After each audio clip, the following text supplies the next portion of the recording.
Visakha dairy యాజమాన్యం పాల ధర లీటర్కి ₹2 పెంచడం జరిగింది. అదే కాదు, ఏదైతే పాల ఉత్పత్తులను ఒక్కొక్క ఉత్పత్తి మీద ₹6 కూడా పెంచడం జరిగింది. ఆయనకి లాభాలు సరిపోవట్లేదంట. సంవత్సరానికి 4 కోట్లు వస్తున్నాయి, 30 కోట్లు రావాలి, కాబట్టి ధరలు పెంచాలి అని అంటున్నాడు. కానీ ధరలు ఎందుకు పెంచుతారండి? పాల రైతుల దగ్గర చాలా తక్కువ ధరకి లీటరు తీసుకోవడం, అలాగే పాల రైతులకు కూడా బోనస్ ఇవ్వకుండా అక్కడ దోపిడీ చేస్తున్నాడు, ఇక్కడ వినియోగదారులు దోపిడీ చేస్తున్నాడు. అదే కార్మికులు 305 మంది మాకు జీతాలు పెంచాలని ఆందోళన చేస్తే జీతాలు పెంచిన తర్వాత దుర్మార్గంగా అన్యాయంగా తొలగించారు. ఇప్పుడు ఆ కార్మికులు తొలగించి ఆ కార్మికులు ఇప్పుడు కార్మికులకి ₹350 ₹300 ఇచ్చి కార్మికులు దోపిడీ చేస్తున్నాడు, రైతులను దోపిడీ చేస్తున్నాడు, అలాగే వినియోగదారుల మీద కూడా దోపిడీ చేస్తున్నాడు. ఇలాంటి యాజమాన్యంపై కూటమి ప్రభుత్వం ఎందుకు చర్య తీసుకోలేదు? చంద్రబాబు నాయుడు కానీ స్థానిక ఎమ్మెల్యే, రాష్ట్ర అధ్యక్షుడు ఆయన అధికారం రాకముందు ఏదైతే విశాఖ డైరీ యాజమాన్యం ఉందో యాజమాన్యం చర్య తీసుకుంటాం, అవినీతి రూపుమాపుతాం, ఏదైతే దొంగ వ్యాపారం కూడా నివారిస్తానని చెప్పడం జరిగింది. అధికారం వచ్చిన తర్వాత ఏమైపోయి ఆ మాటలు? ఏం చేస్తున్నాడు ఈ పల్లా శ్రీనివాసు?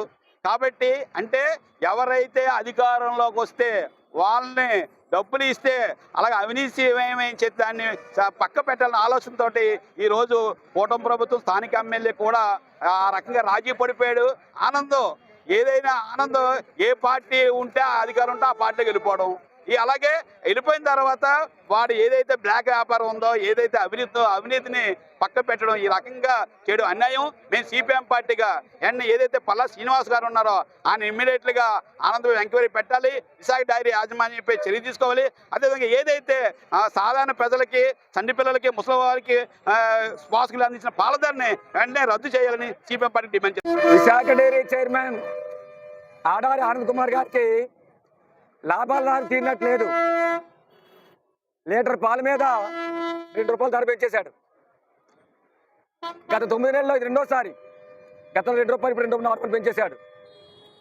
ఇదే మనిషి 2025 సెప్టెంబర్లో మీటింగ్ పెట్టి విశాఖ డైరీ 2025లో ₹8.5 కోట్ల లాభాలు ఆర్జించిందని చెప్పని ఆయనే స్వయంగా ప్రకటించాడు. అసలు లాభాల కారణం ఎవరు? రైతులు, కార్మికులు, వినియోగదారులు. ఈ లాభాలు వాళ్ళకి వాటా ఇవ్వాలి. కానీ చేసింది ఏంటి? లాభాలు తెచ్చిపెట్టినటువంటి రైతులతో పాల ధర తగ్గించేశాడు, కార్మికులతో ఉన్న జీతాలు తగ్గించేశాడు, వినియోగదారు ప్రజల మీద భారాలు వేశాడు.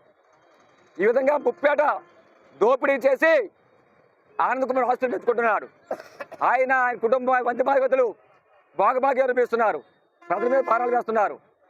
₹100 కోట్ల ప్రజల సొమ్ము లూటీ చేశాడని చెప్పని ఫోటో ప్రభుత్వం వచ్చిన తర్వాత సభా సంఘం వేశారు. వెంటనే కూటమిలో భాగస్వామైనటువంటి బీజేపీలో చేరిపోయాయన. అంతే, గప్తుప్పు అయిపోయింది. ఎటువంటి విచారణ జరగడం లేదు. ఎక్కడ దొంగలు అక్కడే గప్తుప్పు అన్నట్టు విచారణ అయిపోయింది. కాబట్టి చంద్రబాబు గారిని అడుగుతున్నాం, మీరు ప్రజల సొమ్ముని లూటీ చేస్తున్నటువంటి ఈ దోపిడీదారుల పక్షాన్ని నిలబడతారా, ప్రజల పక్షాన్ని నిలబడతారా తెలుసుకోండి. ఆనంద్ కుమారు ప్రజల సొమ్ముని లూటు చేసి తన లోపాలని, తన అవినీతిని కప్పించుకోవడం కోసం పైన ₹1 కోట్ల లంచాలు కడుతున్నాడు. ఆ లంచాల కోసం ప్రజలు మీరు నాశనం చేస్తారా, భారాలు వేస్తారని చెప్పని ఫోటో ప్రభుత్వం ప్రశ్నిస్తున్నాం. కాబట్టి ఏమాత్రం మీకు నిజాయితీ ఉన్నా, చిత్తశుద్ధి ఉన్నా తక్షణమే ఆడారి ఆనంద్ కుమార్ మీద వేసినటువంటి సభా సంఘాన్ని ఎంక్వైరీని వేగవంతం చేయండి, వాస్తవాలు ప్రజల ముందు ఉంచండి, పెంచినటువంటి పాల ధరలు వెంటనే రద్దు చేయించండి, రైతులకి, కార్మికులకి ద్రోహం చేస్తున్నటువంటి ఆనంద్ కుమార్ చర్యలు చేపట్టండి. అదేవిధంగా కంపెనీ యాక్ట్ నుండి సహకార చట్టంలోకి విశాఖ డైరీ తీసుకునే చర్యలు చేపట్టమని చెప్పి డిమాండ్ చేస్తున్నాం. లేని పక్షంలో ఆనంద్ కుమార్ ద్రోహంలో ఈ కూటమి ప్రభుత్వానికి కూడా భాగస్వామ్యం ఉందని చెప్పని ప్రజలు నమ్ముతారని చెప్పి చెప్పదలుచుకున్నాం.